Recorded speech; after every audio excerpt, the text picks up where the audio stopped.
Sir Arthur Conan Doyle. The Adventure of the Dying Detective. An audiobook, narrated by David McCran. Mrs. Hudson, the landlady of Sherlock Holmes, was a long-suffering woman. Not only was her first-floor flat invaded at all hours by throngs of singular and often undesirable characters, but her remarkable lodger showed an eccentricity and irregularity in his life which must have surely tried her patience.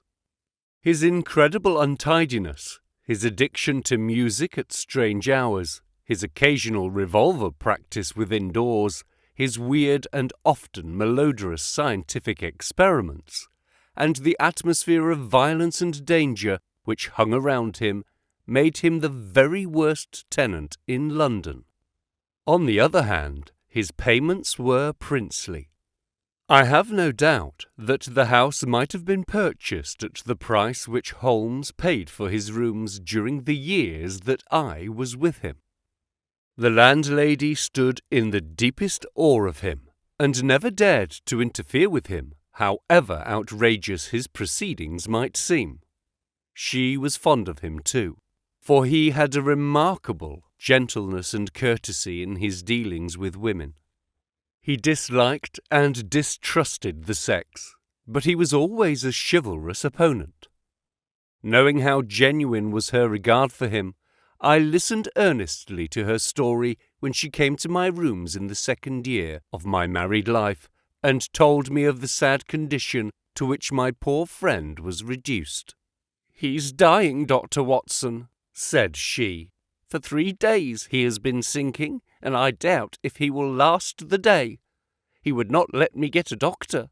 This morning when I saw his bones sticking out of his face, and his great bright eyes looking at me, I could stand no more of it.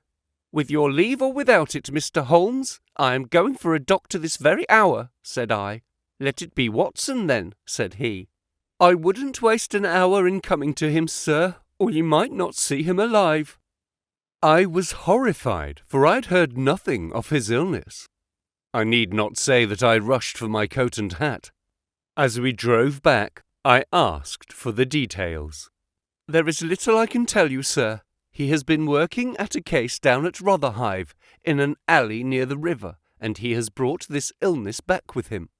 He took to his bed on Wednesday afternoon and has never moved since. For these 3 days neither food nor drink has passed his lips." "Good God! Why did you not call in a doctor?" "He wouldn't have it, sir. You know how masterful he is. I didn't dare to disobey him. But he's not long for this world, as you will see for yourself the moment that you set eyes on him." He was indeed a deplorable spectacle. In the dim light of a foggy November day, the sick room was a gloomy spot. But it was that gaunt, wasted face staring at me from the bed which sent a chill to my heart. His eyes had the brightness of fever. There was a hectic flush upon either cheek, and dark crusts clung to his lips. The thin hands upon the coverlet twitched incessantly. His voice was croaking and spasmodic. He lay listlessly as I entered the room, but the sight of me brought a gleam of recognition to his eyes. "Well, Watson, we seem to have fallen upon evil days," said he in a feeble voice, but with something of his old carelessness of manner. "My dear fellow," I cried, approaching him. "Stand back, stand right back," said he with the sharp imperiousness which I had associated only with moments of crisis. "If you approach me, Watson, I shall order you out of the house." "But why?" "Because it is my desire. Is that not enough?" Yes, Mrs. Hudson was right. He was more masterful than ever. It was pitiful, however, to see his exhaustion. "I only wished to help," I explained. "Exactly. You will help best by doing what you are told." "Certainly, Holmes." He relaxed the austerity of his manner. "You are not angry?" he asked, gasping for breath. Poor devil! How could I be angry when I saw him lying in such a plight before me? "It's for your own sake, Watson," he croaked. For my sake? "I know what is the matter with me. It is a coolie disease from Sumatra, a thing that the Dutch know more about than we, though they have made little of it up to date. One thing only is certain. It is infallibly deadly, and it is horribly contagious." He spoke now with a feverish energy, the long hands twitching and jerking as he motioned me away. "Contagious by touch, Watson. That's it, by touch. Keep your distance and all is well." Good heavens, Holmes! Do you suppose that such a consideration weighs with me of an instant? It would not affect me in the case of a stranger. Do you imagine it would prevent me from doing my duty to so old a friend? Again I advanced, but he repulsed me with a look of furious anger. "If you will stand there, I will talk. If you do not, you must leave the room." I have so deep a respect for the extraordinary qualities of Holmes that I have always deferred to his wishes, even when I least understood them. But now all my professional instincts were aroused. Let him be my master elsewhere. I at least was his in a sick room. "Holmes," said I, "you are not yourself. A sick man is but a child, and so I will treat you. Whether you like it or not, I will examine your symptoms and treat you for them." He looked at me with venomous eyes. "If I am to have a doctor, whether I will or not, let me at least have someone in whom I have confidence," said he. "Then you have none in me?" "In your friendship, certainly. But facts are facts, Watson, and after all, you're only a general practitioner with very limited experience and mediocre qualifications. It is painful to have to say these things, but you leave me no choice." I was bitterly hurt. "Such a remark is unworthy of you, Holmes. It shows me very clearly the state of your own nerves. But if you have no confidence in me, I would not intrude my services. Let me bring Sir Jasper Meek, or Penrose Fisher, or any of the best men in London. But someone you must have, and that is final. If you think that I'm going to stand here and see you die without either helping you myself or bringing anyone else to help you, then you have mistaken your man." You mean well, Watson," said the sick man, with something between a sob and a groan. "Shall I demonstrate your own ignorance? What do you know, pray, of Tapanuli fever? What do you know of the Black Formosa corruption?" "I have never heard of either." "There are many problems of disease, many strange pathological possibilities in the East, Watson." He paused after each sentence to collect his failing strength. "I have learned so much during some recent researches which have a medico-criminal aspect. It was in the course of them that I contracted this complaint. You can do nothing." "Possibly not. But I happen to know that Dr. Ainstree, the greatest living authority upon tropical disease, is now in London. All remonstrance is useless, Holmes. I am going this instant to fetch him." I turned resolutely to the door. Never have I had such a shock. In an instant, with a tiger spring, the dying man had intercepted me. I heard the sharp snap of a twisted key. The next moment he had staggered back to his bed, exhausted and panting after his one tremendous outflame of energy. "You won't take the key from me by force, Watson. I've got you, my friend. Here you are, and here you will stay until I will otherwise. But I'll humour you. all this in little gasps, with terrible struggles for breath between. "You've only my own good heart. Of course, I know that very well. You shall have your way, but give me time to get my strength. Not now, Watson, not now. It's 4 o'clock. At 6, you can go." "This is insanity, Holmes." "Only 2 hours, Watson. I promise you will go at 6. Are you content to wait?" "I seem to have no choice." "None in the world, Watson. Thank you. I need no help in arranging the clothes. You will please keep your distance. Now, Watson, there is one other condition that I would make.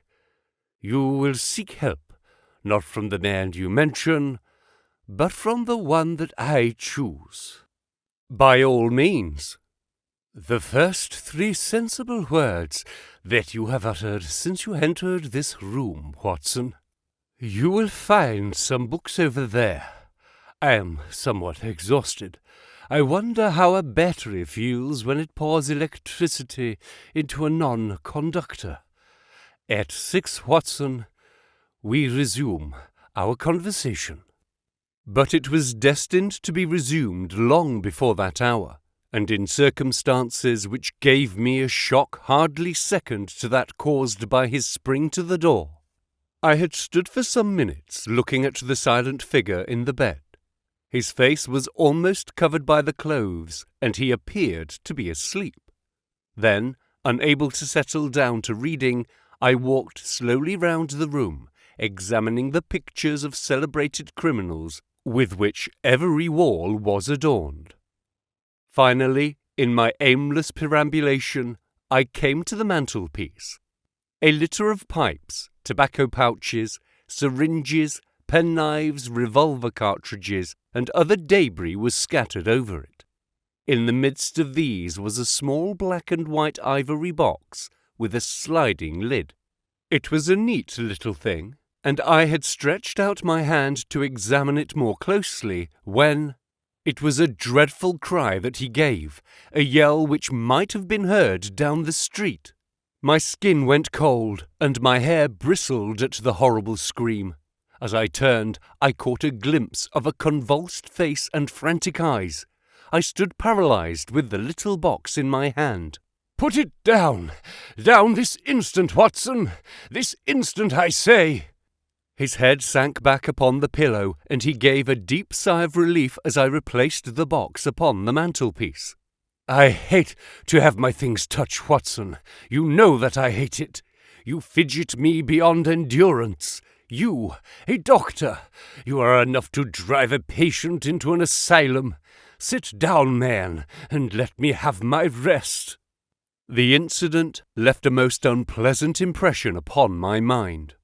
The violent, causeless excitement, followed by this brutality of speech, so far removed from his usual suavity, showed me how deep was the disorganization of his mind. Of all ruins, that of a noble mind is the most deplorable. I sat in silent dejection until the stipulated time had passed. He seemed to have been watching the clock as well as I, for it was hardly 6 before he began to talk with the same feverish animation as before. "Now, Watson," said he, "have you any change in your pocket?" "Yes." "Any silver?" "A good deal." "How many half-crowns?" "I have 5. Too few, too few. How very unfortunate, Watson. However, such as they are, you can put them in your watch pocket, and all the rest of your money in your left trouser pocket. Thank you. It will balance you so much better like that." This was raving insanity. He shuddered, and again made a sound between a cough and a sob.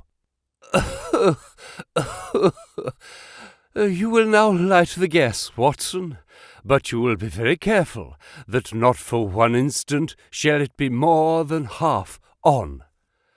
I implore you to be careful, Watson. Thank you. That is excellent. No, you need not draw the blind. Now, you will have the kindness to place some letters and papers upon this table within my reach. Thank you. Now, some of that litter from the mantelpiece. Excellent, Watson. There is a sugar tongs there. Kindly raise that small ivory box with its assistance. Place it here among the papers. Good. You can now go and fetch Mr. Culverton Smith of 13 Lower Burke Street. To tell the truth, my desire to fetch a doctor had somewhat weakened, for poor Holmes was so obviously delirious that it seemed dangerous to leave him.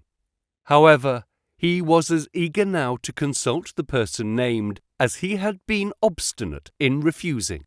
"I have never heard the name," said I. "Possibly not, my good Watson.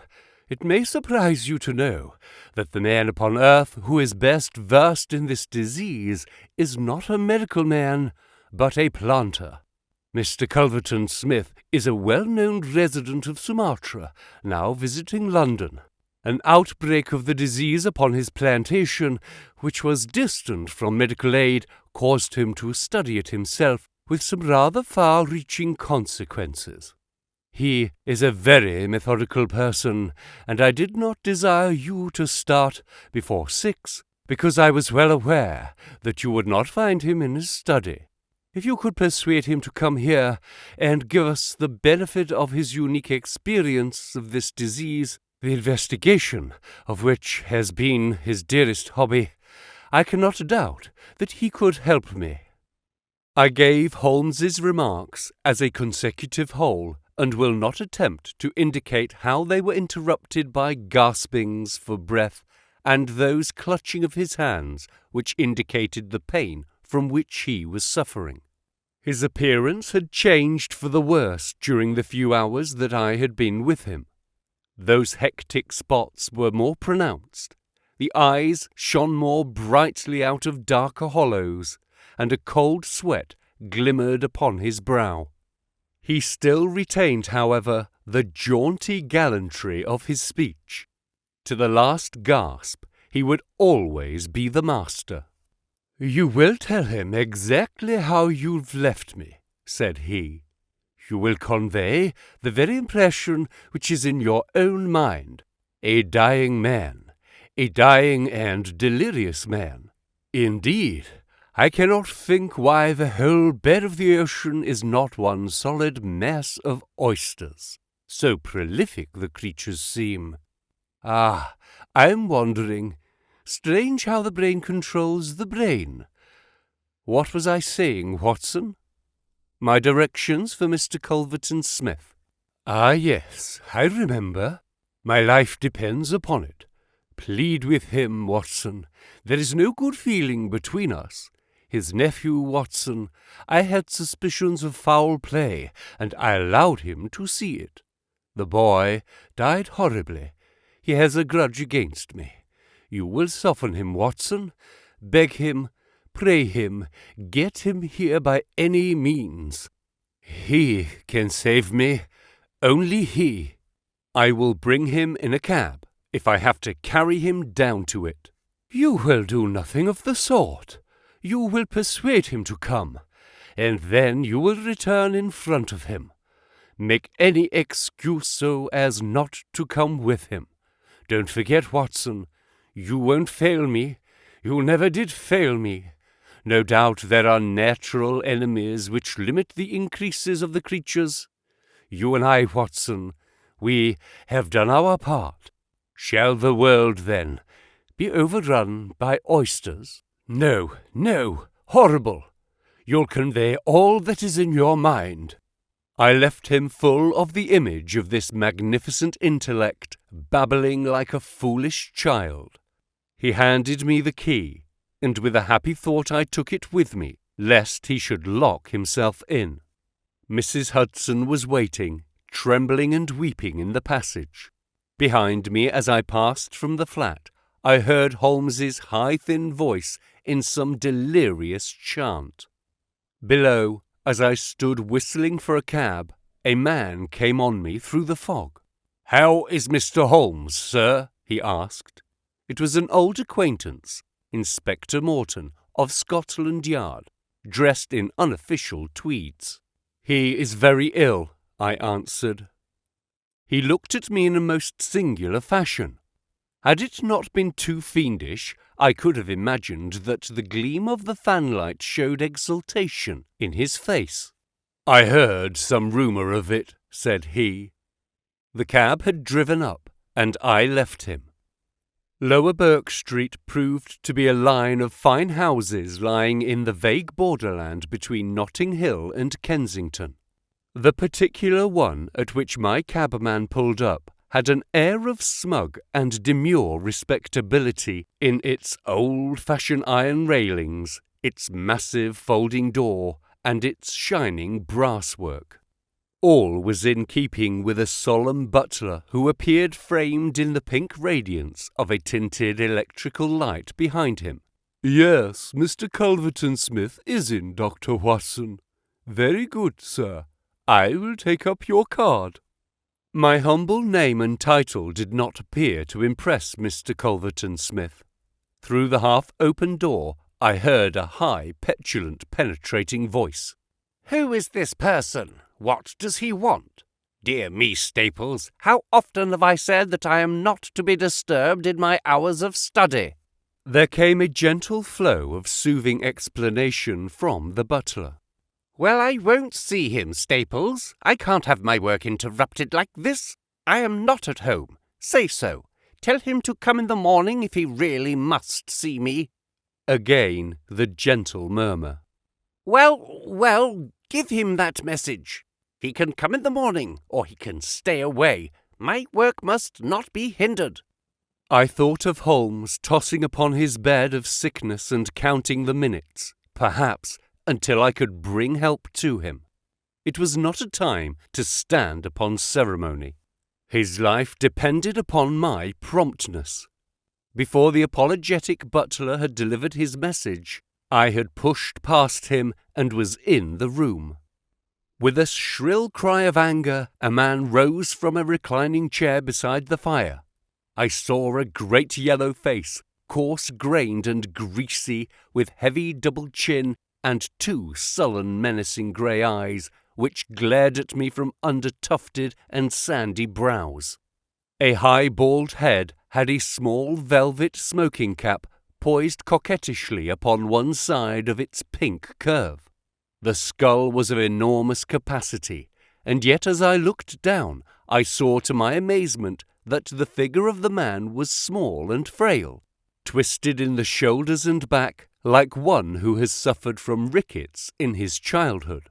"What's this?" he cried in a high, screaming voice. "What is the meaning of this intrusion? Didn't I send you word that I would see you tomorrow morning?" "I am sorry," said I, "but the matter cannot be delayed. Mr. Sherlock Holmes—" The mention of my friend's name had an extraordinary effect upon the little man. The look of anger passed in an instant from his face. His features became tense and alert. "Have you come from Holmes?" he asked. "I have just left him." "What about Holmes? How is he?" "He is desperately ill. That is why I have come." The man motioned me to a chair and turned to resume his own. As he did so, I caught a glimpse of his face in the mirror over the mantelpiece. I could have sworn that it was set in a malicious and abominable smile. Yet I persuaded myself that it must have been some nervous contraction which I had surprised, for he turned to me an instant later with genuine concern upon his features. "I am sorry to hear this," said he. "I only know Mr. Holmes through some business dealings which we have had, but I have every respect for his talents and his character. He is an amateur of crime, and I am of disease. For him the villain, for me the microbe. There are my prisons," he continued, pointing to a row of bottles and jars which stood upon a side table. Among those gelatine cultivations, some of the very worst offenders in the world are now doing time. It was on account of your special knowledge that Mr. Holmes desired to see you. He has a high opinion of you, and thought that you were the one man in London who could help him." The little man started, and the jaunty smoking cap slid to the floor. "Why?" he asked. "Why should Mr. Holmes think that I could help him in his trouble?" "Because of your knowledge of Eastern diseases." "But why should he think that this disease which he has contracted is Eastern?" "Because, in some professional inquiry, he has been working among Chinese sailors down in the docks." Mr. Culverton Smith smiled pleasantly and picked up his smoking cap. "Oh, that's it, is it?" said he.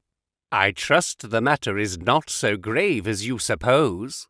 How long has he been ill?" "About 3 days." "Is he delirious?" "Occasionally." "Tut, tut. This sounds serious. It would be inhumane not to answer his call. I very much resent any interruption to my work, Dr. Watson, but this case is certainly exceptional. I will come with you at once." I remembered Holmes's injunction. "I have another appointment," said I. "Very good. I will go alone. I have a note of Mr. Holmes's address. You can rely upon my being there within half an hour at most." It was with a sinking heart that I re-entered Holmes's bedroom. For all that I knew, the worst might have happened in my absence. To my enormous relief, he had improved greatly in the interval. His appearance was as ghastly as ever, but all trace of delirium had left him, and he spoke in a feeble voice, it is true, but with even more than his usual crispness and lucidity. "Well, did you see him, Watson?" "Yes, he is coming." "Admirable, Watson, admirable. You are the best of messengers." "He wished to return with me." "That would never do, Watson. That would be obviously impossible." "Did he ask what ailed me?" "I told him about the Chinese in the East End." "Exactly. Well, Watson, you have done all that a good friend could. You can now disappear from the scene." "I must wait and hear his opinion, Holmes." "Of course you must. But I have reasons to suppose that his opinion would be very much more frank and valuable if he imagines that we are alone. There is just room behind the head of my bed, Watson." "My dear Holmes." "I fear there is no alternative, Watson. The room does not lend itself to concealment, which is as well, as it is the less likely to arouse suspicion. But just there, Watson, I fancy that it could be done."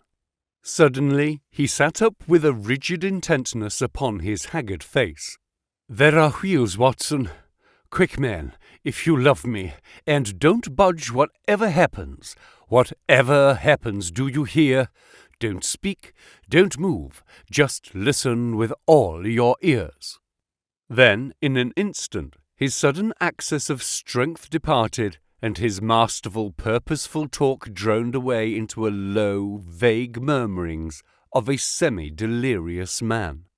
From the hiding-place into which I had been so swiftly hustled, I heard the footfalls upon the stair, with the opening and the closing of the bedroom door.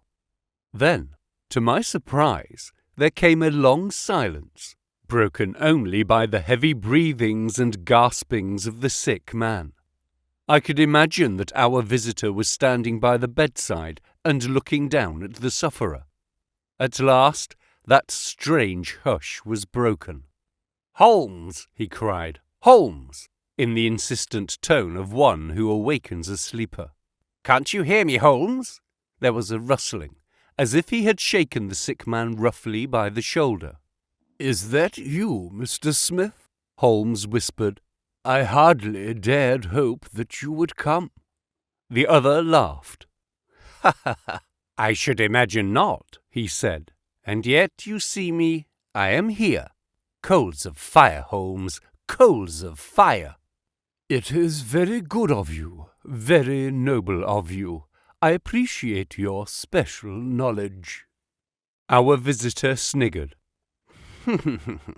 You do. You are fortunately the only man in London who does. Do you know what is the matter with you? The same, said Holmes. Ah, you recognize the symptoms. Only too well. Well, I shouldn't be surprised, Holmes. I shouldn't be surprised if it were the same. A bad lookout for you if it is. Poor Victor was a dead man on the 4th day, a strong, hearty young fellow.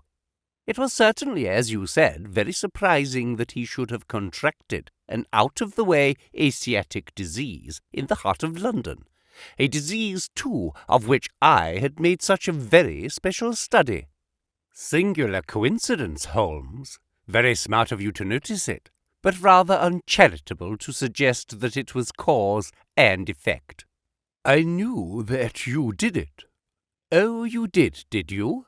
Well, you couldn't prove it anyhow.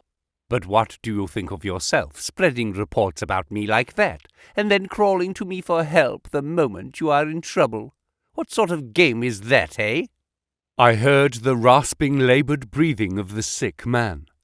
"Give me the water," he gasped. "You're precious near your end, my friend, but I don't want you to go till I have had a word with you. That's why I give you water. There. Don't slop it about. That's right. Can you understand what I say?" Holmes groaned. "Do what you can for me. Let bygones be bygones," he whispered. "I'll put the words out of my head. I swear I will. Only cure me, and I'll forget it." "Forget what?" "Well, about Victor Savage's death. You as good as admitted just now that you had done it. I'll forget it." "You can forget it or remember it just as you like. I don't see you in the witness box. Quite another shaped box, my good Holmes, I assure you. It matters nothing to me that you should know how my nephew died. It's not him we are talking about. It's you." Yes, yes. "The fellow who came to me. I've forgotten his name. Said that you contracted it down the East End among the sailors." "I could only account for it so." "You are proud of your brains, Holmes, are you not? Think yourself smart, don't you? You came across someone who was smarter this time. Now cast your mind back, Holmes. Can you think of no other way you could have got this thing?" "I can't think. My mind is gone. For heaven's sake, help me." "Yes, I will help you. I'll help you to understand just where you are and how you got there. I'd like you to know before you die." "Give me something to ease my pain." "Painful, is it?" "Yes, the coolies used to do the same squealing towards the end. Takes you as cramp, I fancy." Yes, yes, it is cramp." "Well, you can hear what I say anyhow. Listen now. Can you remember any unusual incident in your life just about the time your symptoms began?" No, nothing." "Think again." "I'm too ill to think." "Well then, I'll help you. Did anything come by post?" "By post?" "A box by chance?" "I'm fainting. I'm gone." "Listen, Holmes." There was a sound as if he was shaking the dying man, and it was all that I could do to hold myself quiet in my hiding place. "You must hear me. You shall hear me. Do you remember a box, an ivory box? It came on Wednesday. You opened it. Do you remember?" Yes, I opened it. There was a sharp spring inside. Some joke." "It was no joke, as you will find to your cost. You fool, you would have it, and you have got it. Who asked you to cross my path? If you had left me alone, I would not have hurt you." "I remember," Holmes gasped. "The spring. It drew blood. This box on the table." "The very one, by George, and it may as well leave the room in my pocket. There goes your last shred of evidence. But you have the truth now, Holmes, and you can die with the knowledge that I killed you. You knew too much of the fate of Victor Savage, so I have sent you to share it. You are very near your end, Holmes. I will sit here, and I will watch you die."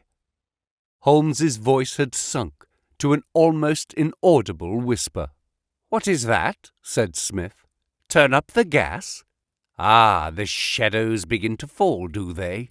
Yes, I will turn it up, that I may see you the better." He crossed the room, and the light suddenly brightened. "Is there any other little service that I can do for you, my friend?" "A match and a cigarette." I nearly called out in my joy and my amazement. He was speaking in his natural voice, a little weak perhaps, but the very voice I knew. There was a long pause, and I felt that Culverton Smith was standing in silent amazement, looking down at his companion. "What's the meaning of this?" I heard him say at last in a dry, rasping tone. "The best way of successfully acting a part is to be it," said Holmes. "I give you my word that for 3 days I have tasted neither food nor drink until you were good enough to pour me out that glass of water. But it is the tobacco which I find most irksome. Ah, here are some cigarettes." I heard the striking of a match. "That is very much better. Hello, do I hear the step of a friend?" There were footfalls outside, the door opened, and Inspector Morton appeared. "All is in order, and this is your man," said Holmes. The officer gave the usual cautions. "I arrest you on the charge of murder of one Victor Savage," he concluded. "And you might add the attempted murder of one Sherlock Holmes," remarked my friend with a chuckle.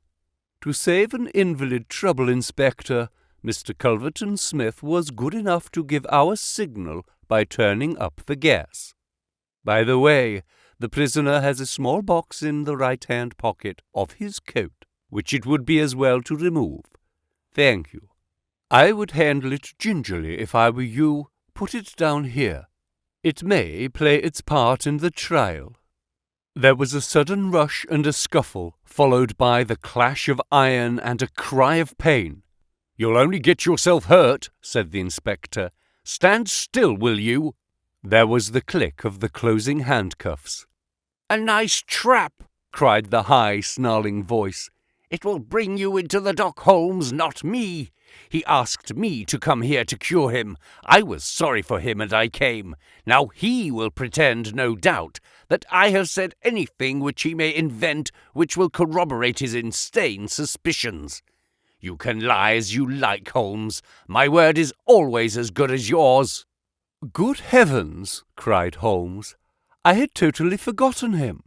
My dear Watson, I owe you 1,000 apologies. To think that I should have overlooked you! I need not introduce you to Mr. Culverton Smith, since I understand that you met somewhat earlier in the evening. Have you the cab below? I will follow you when I am dressed, for I may be of some use at the station." "I never needed it more," said Holmes, as he refreshed himself with a glass of claret and some biscuits in the intervals of his toilet. "However, as you know, my habits are irregular, and such a feat means less to me than to most men. It was very essential that I should impress Mrs. Hudson with the reality of my condition, since she was to convey it to you, and you in turn to him. You won't be offended, Watson. You will realize that among your many talents, dissimulation finds no place, and that if you had shared my secret, you would never have been able to impress Smith with the urgent necessity of his presence, which was the vital point of the whole scheme. Knowing his vindictive nature, I was perfectly certain that he would come to look upon his handiwork." "But your appearance, Holmes, your ghastly face." 3 days of absolute fast does not improve one's beauty, Watson. For the rest, There is nothing which a sponge may not cure. With Vaseline upon one's forehead, belladonna in one's eyes, rouge over the cheekbones, and crusts of beeswax round one's lips, a very satisfying effect can be produced. Malingering is a subject upon which I have sometimes thought of writing a monograph. A little occasional talk about half-crowns, oysters, or any other extraneous subject produces a pleasing effect of delirium. But why would you not let me near you, since there was in truth no infection? Can you ask, my dear Watson, do you imagine that I have no respect for your medical talents? Could I fancy that your astute judgment would pass a dying man who, however weak, had no rise of pulse or temperature?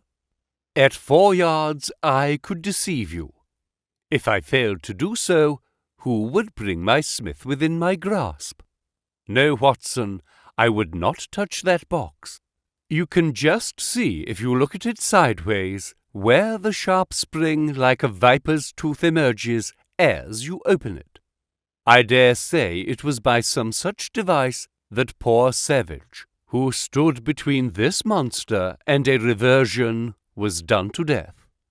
My correspondence, however, is, as you know, a varied one, and I am somewhat upon my guard against any packages which reach me.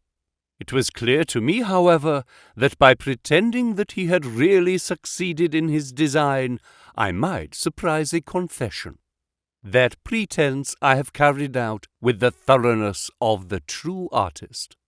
Thank you, Watson. You must help me on with my coat. When we have finished at the police station, I think that something nutritious at Simpson's would not be out of place.